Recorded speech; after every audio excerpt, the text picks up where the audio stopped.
Бүгінгі талдайтын тақырып Абайдың 14-ші қара сөзі. Сіздермен бірге мен Ақмұрзаева Дана, 3-ші курс студенті, қолданбалы филология мамандығы. 14-ші қара сөздің басы тірі адамның жүректен аяулы жері бола ма деп басталады. Осылайша бұл жерде ең алдымен Абай жүректің шынайы қасиеттері туралы айтып өтеді.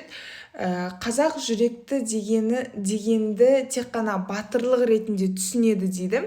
Бірақ жүректік ол рақым, мейірім, әділеттілік сияқты биік қасиеттері бар екенін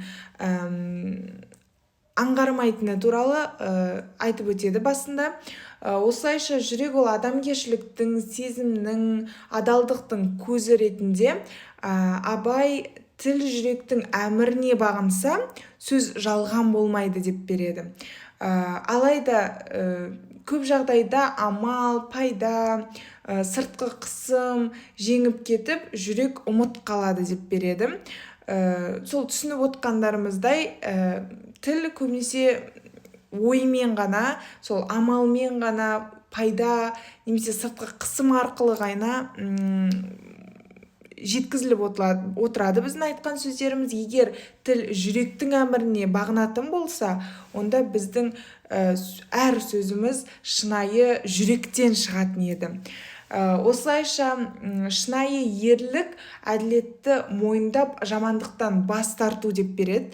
Абайдың айтуы бойынша батырлық ол тек қана қылыш сермеп, жаңағыдай тек қана алға деп ұрандап, алдыға шаба беру ғана емес дейді.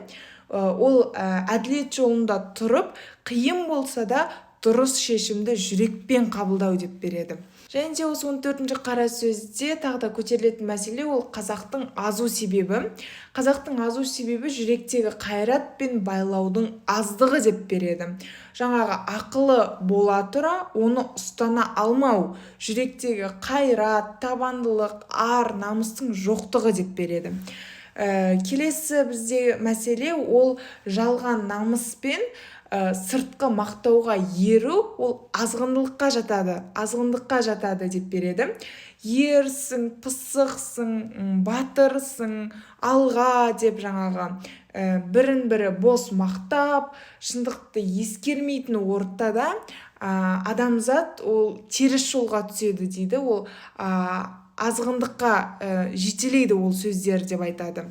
Абайдың 14-ші қара сөзін қорыта келе, Абай бұл қара сөзде нағыз адам болу үшін ақыл, жүрек және қайратты бірге ұстау керектігін көрсетеді. Және де жүректі тек батырлықпен шектеп қоя бермей, оның адами болмысындағы рөлін ұғынуға шақырады. Осылайша бұл жаңағы 14-ші қара сөз 17-ші қара сөзге үндеу сияқты, бастамасы сияқты. Себебі бұл жерде, бұл 14-ші қара сөзде осы жүректің тек батырлық ретінде көрмей, оның басқа да жаңағы рөлдерін көрсетіп жаңағы береді. Менің ойымша 17-ші қара сөзбен екеуі үндес келетін сияқты. Менде осы.